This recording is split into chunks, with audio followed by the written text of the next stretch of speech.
Here's a look at how the coronavirus is impacting Johnson County, Kansas. As of this morning on Wednesday, May 6th, we have 521 positive cases, 7,086 negatives. 45 of the positive cases have resulted in deaths, including one person in their 40s, 3 in their 60s, 8 in their 70s, and 33 in the 80-plus category. To get even more data on how COVID-19 is impacting the county, visit our dashboard on jocogov.org. Now here's Johnson County Department of Health and Environment Director Dr. Sanmi Areola with the very latest on Johnson County's efforts to combat COVID-19.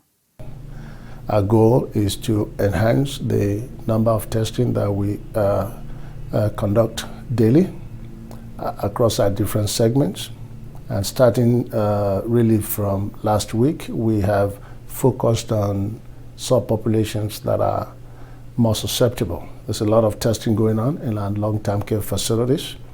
When we find positive case, we deploy more test kits there.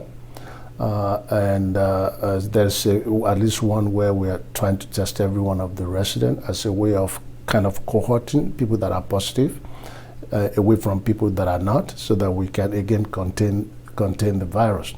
But we are also testing randomly, and we've tested about 30 of those. And the good thing is a lot of our facilities do not have the virus. We want to keep it that way. In terms of our general resident, as we increase movement, as we have more people out, we need to ramp up our testing processes, and there are multiple ways that we are planning to do that. There will still be drive-thrus, but we're also working on having 2 or 3 locations where people can come in and get tested.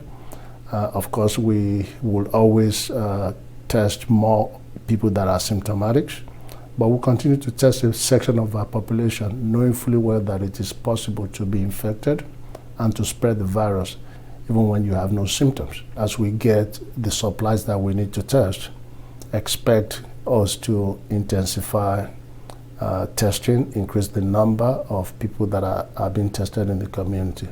Thus far, we've tested about 1.2% of our population.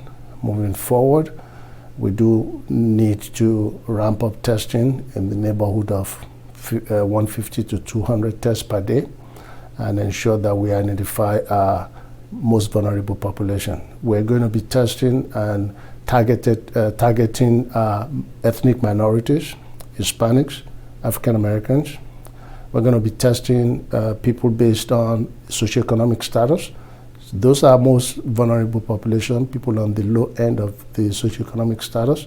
So we are having plans to target testing in those areas and ensuring that they're not being disproportionately impacted by this virus in our communities. Stay strong, stay safe, stay home. For more information about COVID-19 in Johnson County, visit jocogov.org/coronavirus. You can also subscribe to a daily e-newsletter with the latest data and precautions being taken in the county and state.